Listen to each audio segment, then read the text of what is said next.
오늘 정말 엄청난 소식이 하나 나왔죠. 바로 리플과 에이다가 파트너십을 맺을 수 있다는 소식인데요. 사실 리플과 에이다 사이에는 좋지 않은 감정이 좀 남아 있었는데 오늘 찰스 호스킨슨의 발언을 보면 이미 리플과 에이다의 관계가 회복된 것으로 보입니다. 한때 이더게이트 사건으로 리플의 커뮤니티와 크게 충돌했었지만 이제는 해묵은 감정을 털어버리고 메이저 코인의 파트너십이 만들어질 가능성이 있다는 게 정말 놀라운 부분인데요. 일단 여기에서도 리플 USD의 필요성과 범용성이 또 강조되고 있는 상황이죠. 지금 리플 USD는 리플 레저와 이더리움에서 활용되고 있는데 세 번째 확장이 바로 에이다가 될 가능성이 높다는 겁니다. 리플 USD에 대해 그동안 정말 많은 설명을 드렸었고 왜 리플에게는 지금 리플 USD가 가장 핵심적인 사업이 될 수 있는지 말씀드렸었는데 결과적으로 지금 화면에서 보시는 것처럼 테더와 USDC보다 자본 효율성 지표가 높다고 나오고 있는데요. 자본 효율성 지표는 다른 말로 TVL이라고 부르는 지표인데 간단하게 설명드리자면 리플 USD는 스테이블 코인이잖아요. TVL이 상승하고 있다는 말은 쉽게 얘기하면 안정성이 확보된 상태라고 보시면 됩니다. 조금 더 풀어서 설명드리자면 이미 많은 사람들이 리플 USD의 대출을 위한 자산을 많이 예치를 해뒀다는 거고 프로젝트 자체에 이미 자산이 많이 축적되어 있는 상태이기 때문에 이용자의 리스크가 감소할 수 있다는 거죠. 결론적으로 리플 USD는 시장에서 안전한 플랫폼으로서의 이미지를 구축하고 있다고 보시면 되는 겁니다. 시장에서 리플의 인식이 이렇게 변화되고 있다 보니 비트코인의 뒤를 이어 오랜 시간 시가총액 2위 자리를 굳건히 지키고 있던 이더리움의 지위가 위협을 받고 있죠. 사실 저는 리플이 이더리움을 따라잡는 건 시간 문제일 뿐이라고 생각을 하고 있는데요.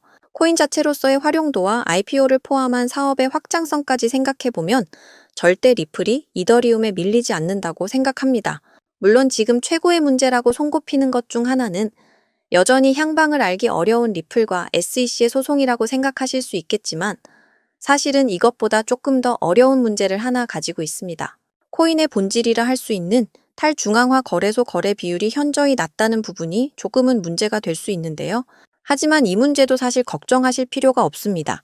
애초에 탈중앙화를 모토로 하던 코인들이 이제는 모두가 다 중앙화된 거래소에서 거래가 더욱 활발하게 이루어지고 있고 미국 정부에서는 가상자산을 하나의 투자 수단으로 인식하는 것은 물론이고 이제는 직접적인 전략 비축까지 나서겠다고 하고 있는 상황이기 때문에 우리 리플이 가진 본질적인 문제는 사실상 아무것도 없다고 보시면 되겠습니다. 사실상 리플이 지금 시장에서 가장 성장 가능성이 높은 코인이다 보니까 이런 뜻 모를 음모론들도 종종 나타나고 있는데요. 리플이라는 코인 자체가 차세대 금융 서비스의 브릿지 통화가 될 가능성이 높다 보니 정말 이상한 이야기가 많이 나오고 있습니다. 시장을 움직이는 큰 손들은 어디에나 있지만 리플의 시가총액을 생각하면 정말 천문학적인 규모의 자금이 필요하기 때문에 시세를 강제로 정해놓고 움직인다는 건 조금은 무리가 있지 않나 싶은데요. 하지만 이 음모론 속에서 하나 힌트가 될 만한 내용은 기관들이 리플을 충분히 매력적인 브릿지 통화로서 바라보고 있다는 부분과 만약 나중에 화폐 개혁 시기가 온다면 리플은 정말 끝도 없이 상승할 수 있다는 부분이죠. 우리 구독자 여러분께 매번 말씀드리는 내용 기억하시죠? 리플은 절대 단기적인 투기성으로 접근하시면 안 됩니다. 장기적으로 적금 넣듯이 우리가 물량을 모아나가야 하는 끓는 점이 높은 그런 코인이라고 정말 여러 번 말씀을 드렸어요. 지금은 3,000원 정도 시세를 보여주고 있지만 정말 2년 뒤, 3년 뒤엔 3만 원이 되어 있을지 30만 원이 되어 있을지 아무도 모르는 거잖아요. 지금 코인 시장에서 리플만큼 호재가 줄지어 기다리고 있는 코인이 없기 때문에 우리는 지금처럼 리플이 하락하고 있을 때 물량을 조금씩 늘려놓기만 하면 된다는 겁니다. 나중에 정말 리플 몇 개로 벤츠나 아파트를 사는 상상을 한번 해보세요. 지금 당장은 리플의 평단이 얼마인지가 중요한 순간이라고 생각하시겠지만 나중엔 정말 리플을 얼마나 가지고 있느냐가 중요해질 수 있기 때문에 지금이라도 늦지 않았으니 리플 물량을 꾸준히 늘려가시는 게 좋다고 말씀드릴 수 있습니다. 그래서 오늘은 제가 우리 구독자 여러분께 리플 물량을 획기적으로 늘릴 수 있는 방법을 말씀드려 보겠습니다. 자, 여러분, 지금 트럼프 대통령이 당선된 이후에 시장이 크게 상승할 거라고 믿었던 사람들이 정말 많았는데 지금은 어떤가요? 오히려 패닉에 가까운 매도세로 인해 고통스러운 시간만 이어지고 있는데요. 하지만 저는 지금의 조정은 아주 일시적인 현상이고 결국 우리는 2025년에 경제적 자유를 이룰 수 있는 기회를 마주하게 될 것이라 믿습니다. 그동안 정말 지긋지긋했던 월급쟁이의 삶에서 쳇바퀴 굴리며 살았던 우리의 삶이 주마등처럼 지나가신 분들 정말 많았을 텐데요. 솔직히 저는 정말 하루하루 먹고 살기 힘들고 돈에 쫓기며 살았던 그 예전의 제 모습이 떠올라서 눈물이 앞을 가릴 지경이었습니다.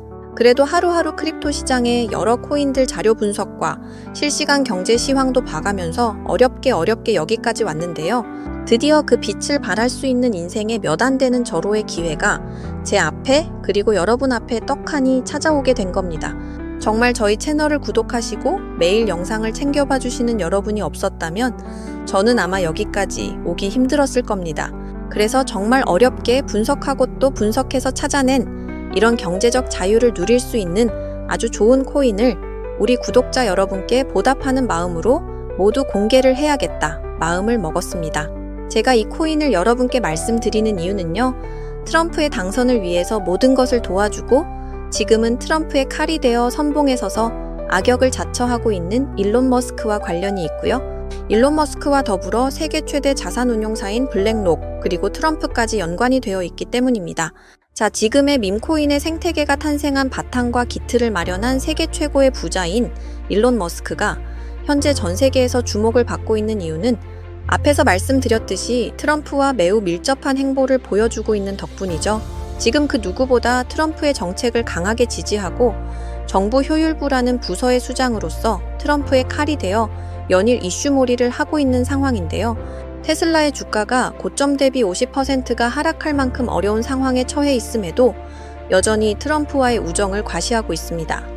일론 머스크는 트럼프 대통령 선거 당시부터 다양한 지지 활동을 해왔고 트럼프의 선거 유세장에서 사상 처음으로 트럼프를 위한 찬조 연설은 물론 미국 대선에 정말 큰 영향을 끼쳤던 펜실베니아주에서 단독 선거 유세까지 진행을 했었죠. 심지어 머스크 본인이 만든 정치 기부 단체인 아메리카팩을 통해서 수백억 원에 달하는 자금을 동원해서 트럼프를 지지하는 유권자를 모으기도 했습니다. 사실상 도지파더로 불리웠던 일론 머스크는 크립토 시장에서 많은 유권자들을 설득하고 트럼프가 당선되는 데 있어서 큰 영향을 끼친 건 사실이죠. 하지만 지금 상황은 좀 달라졌죠. 거침없는 발언과 행동들로 테슬라는 물론 도지코인의 가격까지 하락세를 면치 못하고 있는데요. 저는 바로 이 부분에 우리가 놓치고 있는 정말 중요한 포인트가 숨어 있다고 생각합니다. 지금 미국 정부는 발등에 불이 떨어졌는데요. 무려 7조 달러의 부채의 만기가 도래하고 있습니다. 7조 달러에 달하는 빚을 갚지 않겠다고 하는 것이 아니라 만기 연장을 통해서 이자율을 낮추기 위한 리파이낸싱을 추진하고 있는 건데요. 시장이 계속해서 하락세를 이어가게 되면 대부분의 사람들은 위험 자산에 대한 선호도가 감소하게 되죠. 미국 정부에서 보증하는 국채나 금 혹은 우량 기업의 채권 쪽으로 시선을 돌리게 되어 있습니다. 특히 미국 국채의 경우 미국의 경제 불확실성으로 인해 한때 10년물 이자율이 무려 4.9%까지 치솟았던 적이 있습니다. 미국의 10년물 국채 금리의 움직임은 쉽게 말하면 지금의 100만 원과 10년 뒤의 100만 원은 가치가 달라지기 때문에 화폐의 가치 감소를 보정하기 위해서 이자를 주는 게 일반적인데요. 수요와 공급의 원칙에 따라 사람들이 10년물 채권을 많이 매수하면 이자율은 내려가고 사람들이 10년물 채권을 많이 매도하거나 관심을 갖지 않으면 이자율은 계속해서 올라가게 됩니다. 트럼프는 지금 10년물 국채 금리의 하향 조정에 굉장히 공을 들이고 있는 상황입니다. 과연 트럼프는 왜 이렇게 10년물 국채 금리에 관심을 두고 있을까요? 미국 증시와 코인 시장이 이렇게까지 하락세를 면치 못하고 있음에도 오직 10년물 국채 금리가 하락하기만을 기다리고 있는 상황인데 심지어 동맹국들에게 100년 만기 무이자 채권을 강매하려는 움직임까지 보이고 있습니다. 바로 이 숨은 의도는 연준을 압박해서 기준금리를 하향 조정하기 위함이죠. 지금 트럼프는 급한 불을 꺼야 합니다. 트럼프 행정부를 향해 달려오고 있는 무려 7조 달러의 채무를 더 낮은 이율로 재연장하기 위해서 의도적으로 시장을 크게 휘청거리게 하고 있다는 걸 알고 계셔야 합니다. 여러분 다들 아시는 것처럼 트럼프는 본인의 취임식 하루 전에 오피셜 트럼프라는 밈코인을 발행할 정도로 시장에 대한 이해도와 활용도를 충분히 알고 있는 사람입니다. 바로 이 트럼프가 미국의 국채 문제와 미국의 부채 문제를 해결하기 위해서 코인 시장을 활용하고 있다는 증거를 찾았습니다. 지금 보시는 화면은 트럼프가 소유한 일부 재단의 지갑 주소인데 화면에서 보시는 것처럼 정말 많은 양의 코인들을 보유하고 있습니다. 정말 많은 코인들을 보유하고 있지만 최근 갑작스럽게 물량이 증가하고 있는 정말 이상한 코인을 하나 발견했는데요. 지금 화면에 나오고 있는 종목이 바로 트럼프 재단에서 의도적으로 모아나가고 있는 바로 그 코인입니다. 제가 이 종목에 대해서 자세히 좀 찾아보니 세계 최대의 자산운용사인 블랙록이 함께 엮여 있다는 부분도 알 수 있었고, 국채를 소각하고 활용할 수 있다는 방안에서 트럼프의 정책적인 부분과도 정확히 일치하고 있음을 확인했습니다. 관세를 통해 시장을 뒤흔들고 동맹국들에게 100년 만기 무이자 채권을 압박할 정도로 트럼프는 지금 매우 급한 상황이기 때문에 역으로 시장의 침체를 만들어 저렴한 가격에 맷집을 진행하고 미국 정부가 주도하는 블록체인 전략을 통해 미국을 가상화폐 수도로 만들겠다는 전략까지 완벽하게 이행할 수 있게 되는 거죠. 자, 방금 보셨던 바로 이 종목을 저도 매집해보려고 합니다. 제가 생각했을 땐 단기간의 상승은 물론이고 트럼프의 추진력을 생각했을 땐 트럼프 행정부가 무너지지만 않는다면 다음번 미국 대선까지 꾸준한 우상향을 충분히 만들어낼 수 있는 코인이라고 생각이 들어요. 그래서 지금 바로 우리 구독자 여러분께 공유 드리겠습니다. 하지만 최근 제 영상을 사칭하는 유료방 업자들이 너무 많아져서 제 나름의 검증 작업을 진행하려고 하는데요. 제 개인 번호 010-7685-9854 다시 한번 말씀드릴게요. 010-7685-9854 이 번호로 문자로 트럼프라고 보내주시는 분들에 한해서 우리 구독자 여러분인 거 한눈에 알아보고 바로 답장 남겨드리도록 하겠습니다. 요즘 시장이 참 어렵기도 하고 경제적으로도 어려움을 겪고 계신 우리 구독자 여러분들이 정말 많다고 생각하기 때문에 제 영상을 사랑해주시는 우리 구독자 여러분들께 보답하기 위해 정말 고민 많이 하고 말씀드리는 거니까 다들 제가 준비한 종목으로 꼭 인생 역전에 성공하시면 좋겠습니다. 오늘도 제 영상을 시청해주셔서 정말 감사드리고요. 앞으로도 더 좋은 영상으로 찾아뵙겠습니다. 사랑합니다, 여러분. 감사합니다.